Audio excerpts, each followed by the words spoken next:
What is up, everybody? Welcome back to the Libraries and Weight Rooms podcast. My name is DJ Ligori, and we have a special guest on today's show. Today's guest is a member of CrossFit Hyde Park. He's been doing CrossFit now for about 2.5 years. And when asked about mental fitness, he stated that it's learning the ability to overcome hard things both in and outside of the gym. Just because you can't do something right now does not mean that you won't be able to do it forever, or you can't do it forever. With consistency, hard work, and the ability to mentally push yourself through that challenge, anything is possible. Without further ado, I'd like to welcome Mike Ackley to the show. Thank you. I appreciate you having me. Yeah, no problem, brother. Thank you very much for being here. So we're going to kick this off with a conversation that we don't have with other people. It's a conversation that we have with ourselves. All right. So a lot of us like to think of this maybe as self-talk. And I've heard of this before. I heard somebody say once that we talk the most to ourselves. So how does that conversation sound? And I think that's kind of interesting when you kind of really break it down. It's like, yeah, we actually are in our head a lot. Right. And so I think what I want to kind of kick off with, Mike, is what are some of those mental conversations that you have with yourself when you're experiencing challenge? Um, I think the conversation that I personally have, and I think Mhm. a lot of people have, especially when they haven't had tough things presented to them often, Mhm. is that we want to stop, right? It's like our Mhm. initial thought process is like, this is hard. I don't want to do this. Why am I doing this? Mhm. Um, I think those are the conversations that the majority of us usually have. And I think that it's even from like a normal person like you and I, all the way Mhm. to an elite athlete, we have to like realize that we all have those same exact like those same conversations in our head. It's just about like callousing yourself and Mhm. becoming stronger and mentally to have the ability to just push those down and know that greater good is going to come out of that. Mhm. If you can just like push that to the side and keep pushing forward. Mhm. I like what you said there about callousing yourself, right? Yeah. If somebody was to say like, all right, how do I callous myself? Right? How would you walk them through that? Um, by So like callousing your mind to like overcome the same obstacle. I Mhm. feel like we do that in CrossFit a lot, just by doing like certain movements or moving certain weights. Like at first you don't think you can do it and you might try and you can't. But Mhm. then you practice, you put in that time, you put in that effort, you finally realize that like, okay, now I can do this movement. And when in my head I'm having those self-talks like, oh, I don't think I can lift this weight. I don't think I can do it. Well, you've calloused your mind. You've kind of already beaten into yourself that Mhm. I've done it before. Now just do it. Like, Mhm. don't have that self doubt. Just keep pushing forward, and it's gonna become easier and easier to like override that mental talk and just go into it. Mhm. Yeah, I like that. I like that. The idea of overriding the mental talk, right? Especially when it's like, hey, this is going to hurt, right? This is going to be Yeah. uncomfortable. You're not going to enjoy this.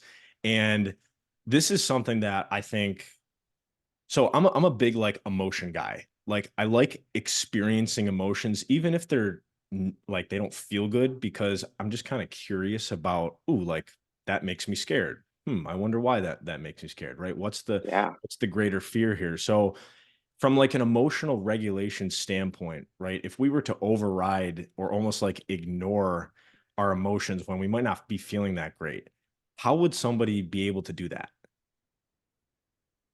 Um, like you just, uh, it's like for me, I've programmed myself. I can speak like just personally for Mhm. me. Like Yeah. I've just learned that I'm not gonna. It's crazy to say, but like I will tell myself when I'm having those thoughts, I'm just like, you're not gonna die. Like you're Yeah. gonna be okay after this. Like you're not gonna die. Just go.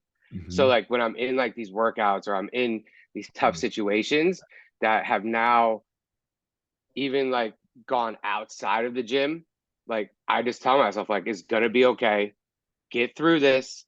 And then at the end, you know what it's gonna feel like, right? You're gonna feel that joy, you're gonna feel that happiness, you're gonna feel like that sense of like, I did it, right? Mhm. So if, as long as you can push those self like doubts and talk in your Mhm. head down for like that minimal amount of time, only good's going to come out of it. Yeah.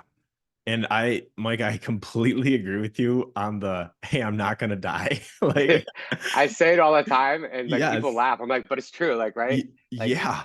Yeah. It's I is weird as that sound. I'm so happy you said that because I've said that to myself before and I'm like, this is a like a fucked up thing to kind of think about where it is.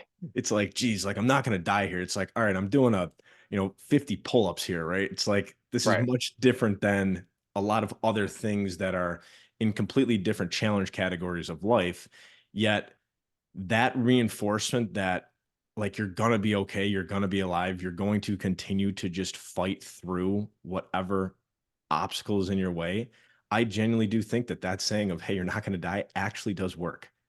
Yeah, it helps. Yeah, Like, yeah. and then it kind of like puts things in perspective and you're like, you're right, you're not. Yeah, maybe my lats hurt from doing all these pull-ups, but it's gonna be okay and I'm gonna be able to do more next time. Like it's Yes. just you're progressively getting better and like the more you can push yourself and overcome that Mhm, boundary that you are essentially putting on yourself, mhm, like that's where all that growth happens. That's where you start to kind of like see, okay, if I can do this, what else can I do? Like, mhm, where is really that line that like I is like my limiter? Like, just mhm. keep pushing towards that more and more. And I think the more you can mask that self talk, that self doubt, I mean, it's endless. Like where you can Mhm. go. Yeah. Yeah, because that boundary then begins to just slowly keep going forward. Right? Yeah, As you reach that new boundary, a new boundary gets created. And I'd even be hard pressed to say that we're the ones who create those boundaries, right? Within our mind, I can do this, I can't do that. And I think too, that's where which this kind of leads nicely into our next thing I wanted to hit on was this idea around support systems, right? yeah, And making sure that we are in the right community environment or with the right people to allow us to develop into these individuals who can handle challenge, right? And who can continue to push those boundaries.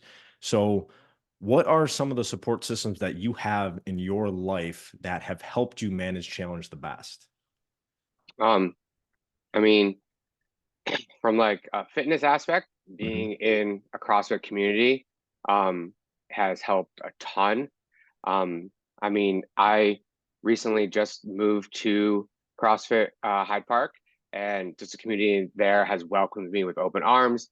Um, and then, like, just being in that group setting for classes, I mean, there's always going to be like a workout where you're like, man, I just don't want to do this, or like, I might sandbag it a little bit. And then, like, you just have that support system around you. You're like, no, you're not Mhm. sandbagging today. You're going Yeah. to push. Let's go. Mhm. Work harder, get through that movement, or like you're trying to figure out it, like how to do a certain movement, or you just always have those people there to support you and kind of give you that advice and like pick you up a little bit. Mhm. Um, that's been huge for me um, in like the fitness aspect. Outside of the gym, family. Mhm. Family is like that support system that you can always reach out to. And I'm lucky enough to have that. Mhm. Um, from my like my significant other Mhm. to parents, brothers, um, having that outside support system with things outside of the gym is really nice. But even in the CrossFit gym, you still have that support system, that kind of that community bleeds out of the gym. Like Mhm. I know I could call people from the community, reach out to them if I had something personal going on, and they'd be there for me. Yeah. And that's like the biggest thing for me with Mhm. CrossFit. That's one of the things that so I personally have just been involved in CrossFit now for maybe probably close to about 2.5 years, maybe. And Hmm. that is something that I've been a part of 2 gyms and I've seen and I've worked out at like a couple others just to kind of with some friends. And it's like the one common thing that I've seen just within all of these gyms, and even some of the people who I've talked about on this podcast at other gyms, they're like, "Oh, it's the community." It's like, Yeah. man, this sport nailed one of those human desires to be seen, heard, and understood, right? Within a support system, an environment, in a community. And I think that's something to really emulate and try to replicate if you are an organization, right? How can I build a Yeah. community where every person in here is willing to suffer. Well, Right? and I think that's what builds that community. I think Mhm, the group of us suffering together, knowing that I'm hurting just as bad as you're hurting, mhm, something with that like just pulls us together and like forms that like alliance with us. mhm, Like it's just like I don't know what it is about that, but just like hurting together, suffering together builds that bond that then just forms that like amazing community that you're like talking about that mhm. CrossFit has been able to figure out. It's literally like we just go and we hurt together and then we come out smiling because we overcame something that we didn't think we could do. Mhm. You know, that's something that that kind of fascinates me is suffering seems to bring people together, It does, man. It which does. like I can think of like when I played college football, we did a the last day of 2 days. This is when we could do 2 practices a day in the steaming hot sun with pads on and everything. And the Yeah. last 2 days we did a 300-yard sprint. And I remember we had to do it 2 times, and based upon your position, you had to get a certain time. And I remember like running to the line being completely exhausted, and all the guys were at the fence and we were all throwing up. And Yeah. and we were like, we all like it was probably like 20 guys, and we all kind of started laughing like together. And it was this weird moment where like we all just came together, and it's like, we're just getting the shit kicked out of us, but we just kind of love it. Like let's keep Yeah. going, right? Like, why do you Yeah. You're think like you that look brings people together? I don't know, but I can like relate. Like, you just like look at your buddy to the left, you're like, you made it. You're like, yeah, man, I Yeah. made it. And it's kind of like that at the end of CrossFit classes. Like everyone's sprawled out, you're dry heaving, Yeah. you're panting, but you're like, we did it. He's like, yeah, man, we did it. Like we made it. I'll see you again tomorrow. Yeah. And that I don't know why. I don't I've yet to figure it out, but like I love it. I absolutely love Mhm, it. Um it's just that like constant hurt each day that we're putting ourselves through more and more challenging things. mhm, And I think that's really what it is. I think it's like usually once we get to a certain age, we don't get challenged physically anymore. And I think yeah, that was a lot like back in the day, like our parents and probably like our mhm, grandparents, once you got out of high school or like if you were lucky enough to play collegiate sports after that, like you didn't physically push yourself really. Like you didn't hit those like thresholds and kind of push past them. mhm, And I think with like CrossFit and high intensity training, like we're able to do that. And I think that's like something special that we should definitely like cherish and keep working towards and trying to pass that on to like further generations mhm. because not everyone was able to like have those experiences as they got like into the later Yeah. stages of life. Yeah, I've never really thought of it like that. It seems like there's like now there's a lot more opportunity to continue to physically develop yourself. Yeah. Right? And especially to people who've played college sports, when you when you're done with your college sport, it's kind of like, all right, like I don't technically need to work out anymore. Yeah. Right? Which is a weird feeling if you've experienced it. You're like, most of my workouts have been for a certain sport or a performance. Now I really need to turn this workout inward and find why I actually want to work out. Yeah, find what's driving you. Find something that like just sparks that flare, that competitiveness Mhm, again. And that's why I think CrossFit's so relatable because every day it's like you're competing. You're competing mhm, against like that those scores that the people that came in before you posted, or you're trying mhm, to get that top score so nobody can beat it that's coming in after you. It's like it just takes that competitiveness that like drives people. mhm. Um, and just and you're able to do it till you're 80 years old, like Yeah. right. So I think that's like something great and something special that we really need to hold on to Mhm. and keep alive. Yeah, I think that's a great point too about the like we do a lot of measuring in CrossFit, right? Yeah. We track reps, we track time, we track rounds, and whatever we measure improves, Yep. right? If you want to improve something, measure it, right? And you get to see, and like that's one of the things. Like I remember when I'd initially joined a CrossFit gym in New York, they had like the apps, right? Wattify Yeah. and Trigger Watt. And I'm like, what the hell is this? I'm like, I'm tracking all this stuff. And they're like, well, yeah, how are you going to know if you're making progress? And like, it hit me. I was like, wow, I'm like, this community like cares about making progress. Yeah. And I thought that Constantly was getting really better. cool. Yeah, I thought that was really interesting. So, all right. So, Mike, one other thing that I wanted to talk about today, because I'm an avid book reader. All Yep. right. And we're currently on a podcast. Right. So I Yeah. was curious about, you mentioned how kind of offline a little bit, how you're big into books, big into podcasts when it comes to learning about how I can manage challenge a little bit better. So, what is something that you have learned from a book or a podcast that you think would help someone? Um, so something that really helped me is I feel like before I kind of try and diving more into like bettering myself and kind of finding ways that I can improve was that like I was kind of like all over the place, right? I was Mhm. sporadic. I didn't really know where to focus my attention or like what to do. And I read Atomic Habits, and Mm. like that really started to like set like structure and Oh like yeah. just having those constant daily habits that you just do day in and day out until it's you don't have to think about it anymore, right? You just do it. And that was something really big that I noticed once I started implementing those, Mhm. um, like my life just got so much better and like my trajectory and like Mhm. the things I was able to accomplish started to become that much simpler. Mhm. And I mean, I think I read that book probably 2 years ago, 3 years ago, and I Mhm. still have like those same habits that like I wake up, I read, I I go over like my devotional. I do Mhm. like these certain things every single day, and it's just helped like exponentially make my life better. Um, Mhm. so I think like Atomic Habits was Yeah. probably one. Um, I read Extreme Ownership by Jocko. Mhm. That was another one. That's like a classic that Mhm. anybody that's looking to kind of like just kind of like have ownership over yourself and like your Mhm. responsibilities and know like at the end of the day, like it's on you. I mean, Yeah. I think that's a great book as well. Mhm. Yeah, and I think so. I've heard of both of those. I actually have not read both of them, but I've heard so much about them that it feels like Yeah. I have read them. Um, the extreme ownership idea I think is very interesting.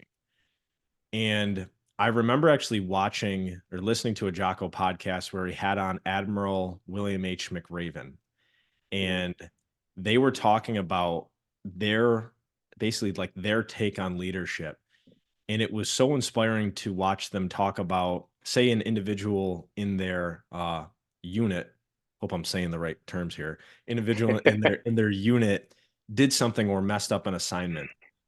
They blamed themselves that they didn't properly train that individual to make sure that he didn't mess up this assignment, right? Whatever it was. right. And it was such a it was such a powerful stance to look at leadership where the leader's like, "Hey, that's on me," right? And as that individual who is part of the team that that leader's leading, you're probably gonna wanna really tighten it up because you're seeing them almost, like, take the heat for something that you messed up, right? Yeah. And I thought that was such an interesting way to look at leadership, and I was curious, is that kind of like, what did you kinda take from that book? Yeah, yeah. I think like being able to self-reflect Mhm, on things like if I want to use it in like the simplest terms, like me coaching a class, right? mhm, There's always somewhere that I can improve on that class. So like taking the leadership of just myself and the responsibility of myself, like I self-reflect after every class. mhm, I'm like, all right, what could I have done better? Nobody was here to like watch me or no one's here like critiquing me or like grading me on my coaching ability, but mhm, it's like, how can I improve and consistently get better? Like mhm, taking ownership over yourself, not just slacking because no eyes are on you, but improving yourself, improving what you're giving to other people. Um, is something like huge that I took from it. It's just like that self accountability, checking yourself, seeing mhm. how you can improve and consistently grow. Yeah. I think too with the self-reflection, we gotta check the ego at the door, right? 100%. Yeah. And that's not the most enjoyable thing to do in the world. No, no, it's not at all, It's but not. like you have to, right? Because we're Mhm, not perfect. We don't ever do anything perfect. There's mhm, always room for growth. There's always room to learn. mhm. Um, And I think as long as we can keep doing that, like I feel like your mind's gonna stay good and you're gonna Mhm. be stay young for years and years and years. Like Mhm. you don't ever want to stop learning. You don't ever want to stop growing. Mhm. I often like to think about when it comes to the ego, checking it at the door and having that self-reflection. I often like to think about how okay am I with apologizing, right? Like Yeah. apologizing to somebody else where it's like, hey, like I messed that up. Like I didn't handle that situation in the best way that I could. That's, I think, a really subtle reflection or indication of somebody who is advanced at managing their ego. Yeah. Yeah. Right? Because I mean, it's never easy to say like Mhm. sorry or like I Mhm. messed up, right? Mhm. Especially when we're younger too. Nobody ever wants to like apologize because you're leaving yourself out there, you're putting yourself vulnerable. Mhm. Because what if that person doesn't accept it? What if they're like, no, no, screw Yeah. you. Yeah, right? Now you're super vulnerable to that Yeah. situation. So it's a big thing to kind of step out, put your ego to the side and be like, I messed up. I Mhm. take full responsibility. Like it's a huge step to like just Mhm. building that self accountability. Mhm. And I think too, that's what like this is, I think, something I'm so happy that like what we're talking about here. I could talk about stuff forever.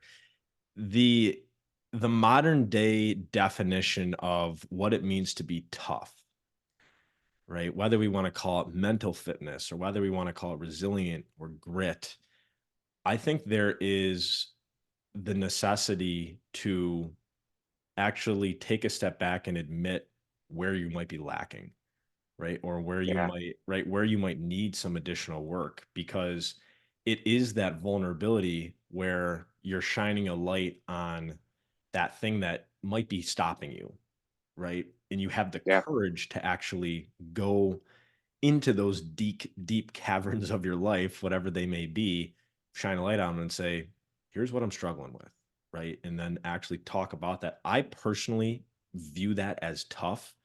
What are your thoughts about that? Um, yeah, I 100% agree. I think it's a lot tougher to kind of look at yourself in the mirror Mhm. and be like, you know what, I'm not really great in this situation or like in this scenario. How can I get better? Mhm. That takes a lot more courage and a lot more determination and hard work Mhm. than it is for someone to kind of just glaze over that and just Mhm. think about, oh, I'm really good at this one thing. Like, I don't need fixing. I'm great, Yeah. kind of thing. And I think that all like circles and kind of back into like why I love CrossFit so much because you can be really good at a certain movement, Mhm. but if that whatever that second movement is in that workout and you're not good at it, you're gonna show it to the world, right? You're showing it Mhm. to that entire class or or individuals that you're with, like I'm not good at this. Mhm. But you know what? If I put in that extra time, if I put in that extra work, Mhm. if I callous my mind and just build through like those heartaches, I'm gonna be good at it. And now watch me improve myself and make myself better. And then like just putting in that work. I think Mhm. that's what toughness is. I think that's what mental toughness is. I think that's what physical toughness is, taking Mhm. weaknesses and building them into strengths. Yeah. Yeah, I completely agree with that. You hit on almost everything we talked about in one answer right there. Yeah. You set me up perfectly I was for about to it. say, yeah. That was a good layup. That was a good layup. Yeah. All right, Mike. So here's the last question I want to ask you.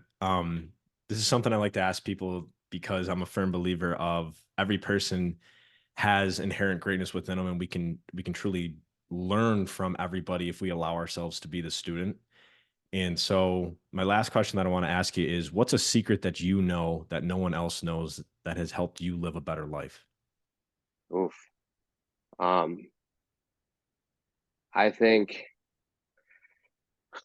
I don't think it's a secret anymore. I think a lot of people kind of talk about it and stuff, but it's literally just doing hard things, Mm. right? Just doing hard things and allowing yourself to realize that you can. And maybe that's in the gym. That's where I learned it.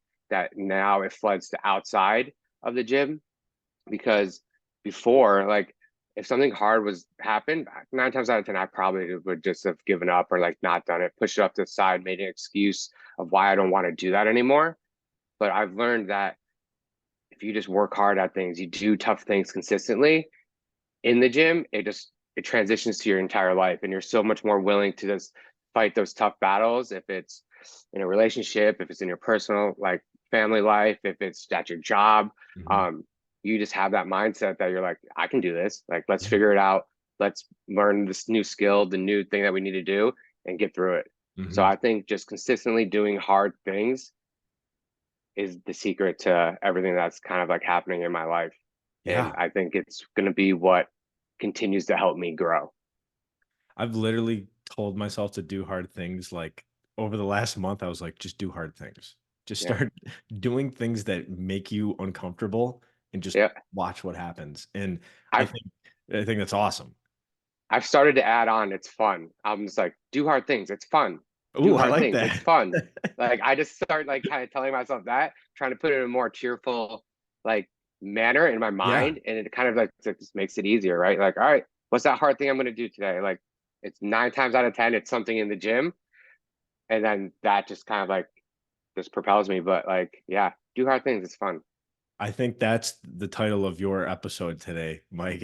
I Do hard things, it's love it. fun. Yeah. That is awesome. It is kinda wild too if you think about, I mean, exercise is deliberate stress to your body, Yep. right? It's intentionally choosing stress to your body, so that's a hard thing, and a lot of people find exercise pretty fun. Yeah. And we tend to come back every day, at least 6 times a week. We're doing it, right? So Exactly. Awesome.